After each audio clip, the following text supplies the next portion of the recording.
Well, what's up again there, guys? Brian here at 3TR, and welcome to another episode of my weekly Q&A show titled People's Questions, episode 217, where I answer all the questions that you guys have sent over the past week. This time we got a pretty solid episode from a number of you, including a number of newbies, so I'll be sure to welcome them to the show. Before I get into your questions, I have a quick little shout out to give out. I'd like to give a shout out to my good friend on the PlayStation Network, Mr. YoBoiOmega, or YoBoiOmega, I hope I said that right. And he does a lot of Call of Duty videos, so if any of you guys are big fans of those type of videos, feel free to check out his channel. I'll leave a link to his channel in the comments in the description down below. And going right into the first question with Mr. Matthew Vader, welcome back, and you want to know, if I had written a novel about Resident Evil 6 or 5, what would it be about? I'll be honest, I would keep it pretty close to what the actual games were about. I never really had a big issue with the plots of Resident Evil 5 and 6. With 5, it took place in a new environment that we'd never encountered before. We had the official return of Wesker. We got a new partner for Chris. He was looking for Jill. I thought the plot was pretty interesting, and I like to see that this time Wesker had a much more hands-on approach rather than just being the puppet master as we were used to seeing him in the past games. And in terms of 6, I thought the idea of splitting up into 3 campaigns, having it take place in 3 different places around the world, was a good idea because it gave each different campaign different vibes. Well, 4 or 5 if you count Ada's. I think the only weak point from that one was I always felt that Chris's campaigns were a bit too action-based and it kind of forgotten its survival horror roots, and that's really the only issue I ever had with Resident Evil 5 and 6. But other than that, I would probably keep my novels pretty close to those plots. The next question comes from Santiago Scarpino. You want to know, if I could pick a weapon, both long range and melee, from the Devil May Cry series, what would it be? Well, that's an easy one. I would pick Virgil's Yamato sword and Dante's ebony and ivory handguns. I swear, if I was a Caucasian male, I would so want to do a cosplay. Obviously, for physical reasons, I can't do that, but I would pick the Yamato because I think out of all the weapons that I've seen for Devil May Cry, I like the fact that the Yamato sword is a basic katana that has magical properties. It's one of the swords from the Dark Knight Sparta, and it has been officially stated as cutting through anything. I know most people would really like Dante's Rebellion, but I just don't like the idea of carrying a gigantic sword on my back all day. And in terms of long-range weapons, you know, having 2 pistols gives you more options. I mean, heck, I can wield the Yamato with one hand and fire off one of the handguns in another, and it has infinite ammo, so that's why I picked those sort of weapons. The next question comes from Dr. Hino419, and you want to know, if I could be any villain from the Metal Gear Solid franchise, who would I be and why?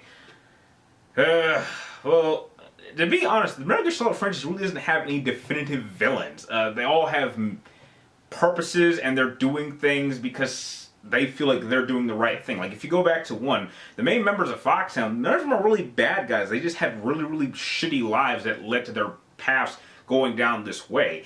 But if I could pick a definitive bad guy, no, Volgan's a little too homosexual for me, and so is Vamp. Liquid's a bit too cynical. I guess I'd have to go with a character who I thought was pretty insane, and I guess I can kind of relate to him in a number of senses, but I guess Cunningham from Metal Gear Solid Horrible Ops? Some of you guys may never even heard of this character, but he was an American patriot who was being used by multiple people and made mistakes, and when he realized that his plans had completely fallen apart, he decided he was going to blow up everybody, including himself, and he didn't get a chance to, and ended up dying in the process. But I thought he was a pretty solid villain, not the best written and not the best presented villain, but he was definitely a pure villain from beginning to end. That part's clear. The next question comes from, I believe, the first newbie of the show, and you go by the name of gushmonster. I hope I said that right. And you want to know, what are my thoughts on Star Wars The Force Awakens? Okay, you're definitely new here. I do not like to talk about that, because that was not I don't know what that is. That is not a Star Wars movie. I don't care what name you put in front of it. It was one of the worst things I had seen all year, and the only reason I didn't even put it as number 1 on my top 10 worst movies of last year is because I knew I was going to get a lot of hate. So if you loved Star Wars Force Awakens, all the power to you. I personally didn't. I saw it only once. I never want to see it again. It pissed me off so much I don't even want to watch episodes 8 and 9. I don't give a shit about Rey's story. They're probably going to fuck up Luke Skywalker in the next movie anyway. I don't really give a damn that Han Solo was killed by his bastard son. They really kind of just threw him away, and there were just so many problems with The Force Awakens that it's amazing how much money it made. But heck, it's Star Wars, and in this damn age, you can make a shitty Star Wars movie and it'll still make a shitload of money. So, for that out of the way, I don't want to talk anymore about it. Let's go on to the next question. I'm sorry for that little outburst. Next question comes from JDS Force 96, and you want to know, when do I think the next Red Dead Redemption title will be officially announced? I don't know. I'm not a Red Dead Redemption fan. I couldn't get past the first hour of it, so I could care less when it gets announced. My best guess, it might get announced at the next E3, possibly at the next PAX Prime. Those would be my two best guesses as for when you want to make an announcement for a big title game. The next question comes from 123 Megatron 1. You want to know, what are my thoughts on Fallout 4 and Ubisoft? Well, I've never played a Fallout game, so I don't really have anything to say on Fallout, except it's a franchise I've never been interested in. In terms of Ubisoft, they have Assassin's Creed. They've definitely made a number of good games. They've also made a number of disappointing games that didn't live up to the hype. So I would say that Ubisoft has a lot of potential to be a great gaming publisher, but they're just highly inconsistent with their titles. The next question comes from John Allen, and you want to know, if I could create a game or game series, what would the setting be, and what would the setting of the game be placed in?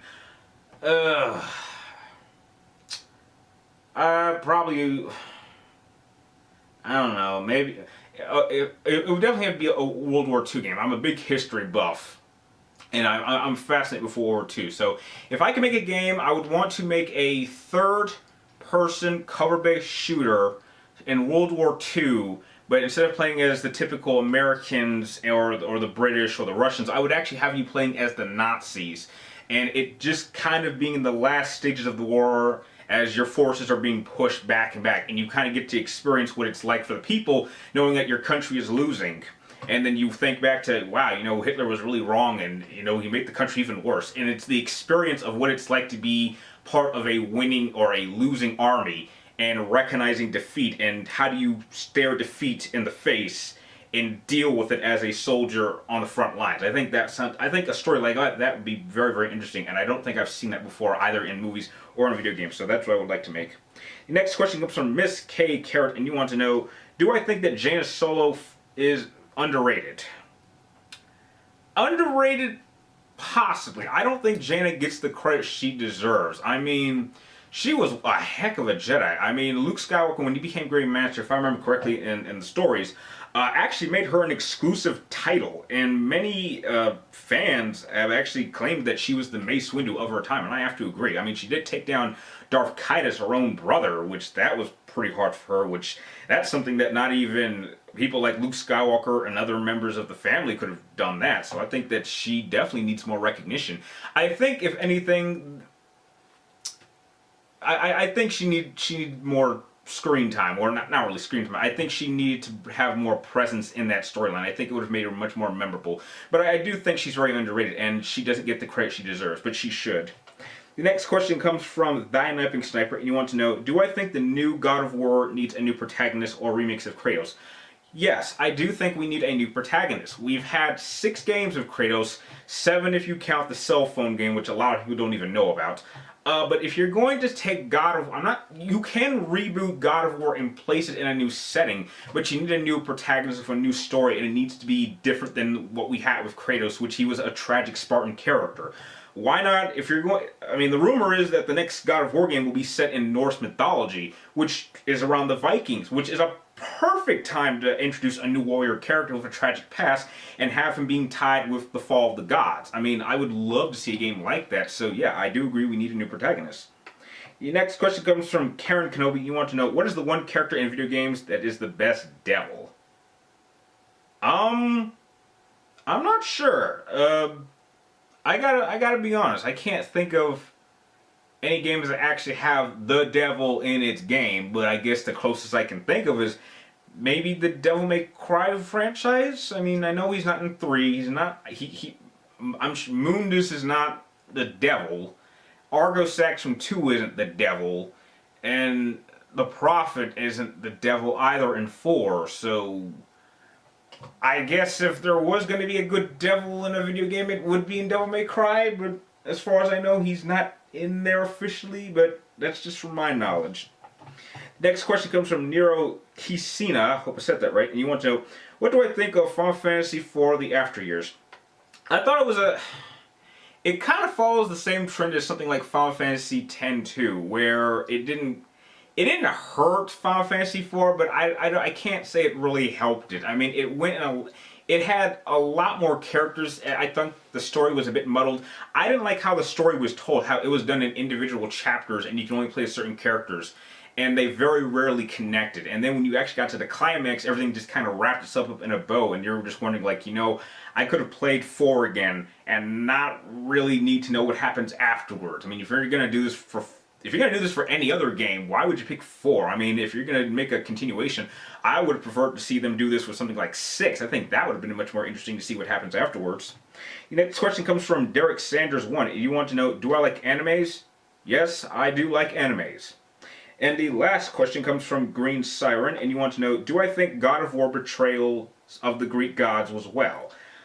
I think that it's interesting if, well, we don't know if the Greek gods are ever real, but, and then you have to throw into the fact that when the first game, apparently, if you know the story, when Kratos opened Pandora's box, all the badness kind of infected the gods, which made them a little bit crazy, so maybe their personalities were affected. But in terms of how they interacted with the world, I think it was pretty accurate. I mean, aside from Zeus not really being shown as a sex addict, or Hercules being a noble hero, or I don't know, I guess Poseidon being a little bit wiser, or Hades being a little bit creepier. I mean, Hades was creepy and was badass looking, but we didn't really get enough screen time with their characters to really see good portrayals of their characters. So I guess outside of Zeus, I guess Athena was done pretty well, and I guess Ares to some extent, but I really just wish the other Greek gods had more presence in the franchise, and we really didn't see that all throughout. Some of them had little cameos, but we really didn't spend a lot of time with them to get to know them as characters. So I guess in terms of if they want to focus on a small group of characters, I think they did the best they could with what they had, or what they could come up with. And with that, those are all the questions you guys have sent for this episode. I'd like to thank all of you guys for making this episode possible. If you guys have any more questions you have for me in next week's episode for episode 218, be sure to type them in the comments down below. Make sure you limit it to only 1 question per person. And like always, I'd like to thank you guys for watching, and I will see you next time.